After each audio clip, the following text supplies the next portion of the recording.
Welcome to the Salmon Runs YouTube. Enjoy the video. In this video, I will explain how to use GPS on your Garmin Instinct 2.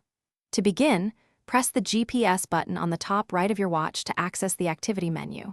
Scroll through the options and select an outdoor activity like run or hike that uses GPS.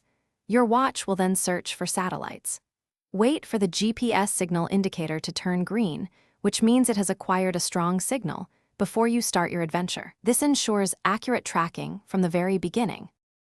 Once GPS is active, you can navigate using waypoints. To save a location, hold the GPS button, select Save Location, and confirm. To navigate, go to the navigation menu, choose Saved Locations, and select your desired waypoint. Your Instinct 2 will then display an arrow pointing towards your destination and the remaining distance. Simply follow the arrow to stay on course, making exploration straightforward and efficient. The Instinct 2 offers advanced GPS capabilities. The TracBack feature is incredibly useful. It guides you back along the exact route you just took, perfect for exploring new areas safely. You can also view your precise GPS coordinates, showing your latitude and longitude, which is vital for detailed mapping or emergency situations.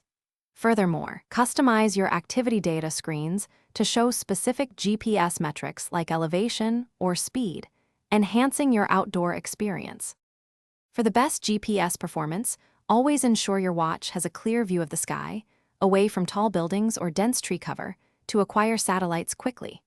Regularly updating your Instinct 2 software is crucial, as these updates often include improvements to GPS accuracy and stability. Finally, always fully charge your device before any extended outdoor activity. A full battery ensures uninterrupted GPS tracking throughout your entire adventure, providing reliable data. Thanks for watching. Consider subscribing if we helped you.